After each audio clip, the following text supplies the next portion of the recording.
attached to me now, and she's still so attached to her bear.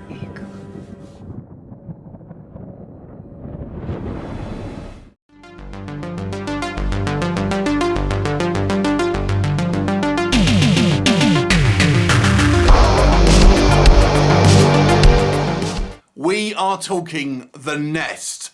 This is also known as The Bewailing and is directed by James Suttles and stars Dee Wallace. Actually, Dee Wallace is actually only a supporting role here, but she's the kind of the big name draw. So I actually thought this might be a remake of the 1988 movie, also called The Nest, but alas it isn't. So what's the story? Well, it focuses on this family. We have the mother, the father, this young girl called Meg, a name you will hear many, many times in this movie. And they go to a garage sale, a yard sale, you know, and they buy like this soft toy, but the owners are having. And unbeknownst to them, this soft toy contains this parasitic insect type creature which comes out and infects Meg, causing her to become very strange and oddly behaved. She's already quite the introvert and has a large degree of separation anxiety with her mother, but this really exacerbates the situation.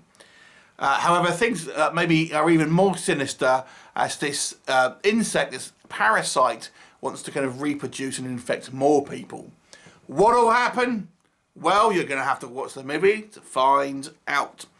So this is less like a kind of insect to movie creature feature, and it's more along the lines of, you know, pod people, kind of invasion of the body snatchers, that kind of thing.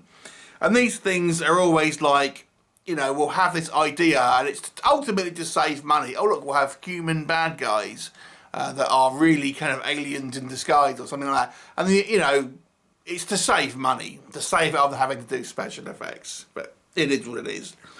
But what can we talk about that works in this movie's favour?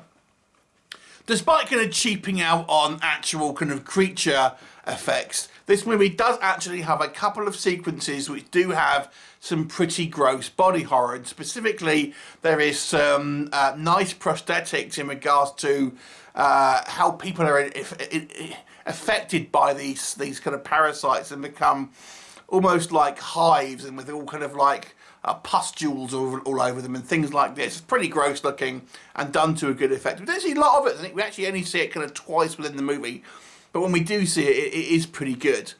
I have to say I thought the young girl who plays Meg actually did an interesting performance. Now, I feel that the actress that they got to play it, because it's a low budget film. We're not talking established child actors here, but she's obviously fairly introverted. At least that's how it comes across. But it kind of works for the character. And even though she's very kind of softly spoken and kind of whispers her lines and seems very unconfident, it works in context of the film because that ultimately is what the character is kind of like as well. So I actually thought the young girl actually did a reasonable job and kind of made, you know, quite a believable young girl who was sort of suffering from these type of things. There are a couple of okay effect shots outside of the kind of the body horror as well. We have this kind of teddy bear that houses this bug. It's quite a kind of neat prop, and we do see they actually use kind of real bugs in to kind of like demonstrate. So we don't have any kind of crappy kind of CGI here. And it's always nice to see Dee Wallace pop up in these kind of low budget horror movies. But let me tell you, what can we tell you that does not work with this movie?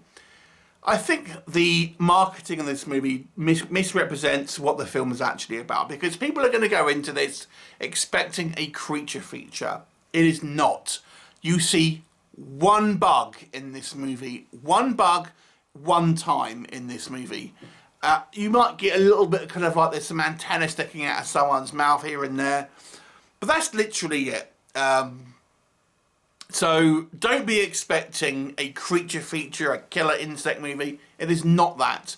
And these kind of like movies that have human, you know, that are affected by a parasite or an alien ultimately, it's just a way to save budget, to kind of, you know, this is really an alien, but it looks like a human. They can kind of get in our society, but it's just to save money at the end of the day. So not a lot of special effects in this movie. The worst crime of this movie, to me, is it is dull. It is a dull movie without really much of a plot. It's just a standard, you know, entities are trying to take over humans. That's it. We've seen it done plenty of times before. Obviously, the bar has been set with Invasion of the Body Snatchers, and there's been plenty of other ones. This movie offers nothing new in that regard, and it is just long sequences of, you know, the mother kind of in bed, kind of feeling ill, the daughter kind of whinging and things like this. It is not interesting. There's not enough going on in this movie. It's not a massively long film, but it's about an hour and 42 minutes, I believe. It could have been 70 minutes, this film, to be honest. 75 minutes, something along the lines of that. It still would have been dull, but at least it would have been not quite as kind of like as drawn out as it actually is in its current state. Because ultimately there's no kind of real plot twists. There's nothing really, you know, happened in this movie that you are not expecting. It's just kind of standard, like lots of kind of dialogue scenes. And let's talk about that dialogue. Oh my God. The dialogue is horrible on occasion here. And it's not helped by some very stilted performances from our two parents. In particular, the dad, whose performance is pretty awful, I must say. The mother fares a little better, but it's still very a clunky performance from those two. And they're the two main characters, are the two adult leads. So we have hammy dialogue delivered unconvincingly in a plot that kind of doesn't really kind of go anywhere, with a horror film with very little kind of in the way of horror. So you can kind of see where this review is maybe heading here. There's also a few technical elements here. I felt sometimes the audio mixing was a little bad, and there's some a couple of awkward edits and some awkward ADR moments as well, where it almost seems like things have been obviously added in over the kind of the top. Overall, do you know what, I was kind of looking at the sleeve of this movie, because I never really watched trailers and stuff for these kind of films. And I thought that looked pretty good. I was thinking, yes, I really like The Nest from 1988. No, this was nothing like that. This was a crushing disappointment. Outside of a couple of okay sequences here and there, and, you know, probably maybe a start of a career for this young girl who plays Meg. But it is not an entertaining movie. I don't think it's not original. There's nothing really going on here, and it's just clunky and awkwardly acted. I'm going to give this one a 3 out of 10. Have you seen it? What did you think of it? Leave me a comment, and I shall look forward to seeing you next time. Bye for now.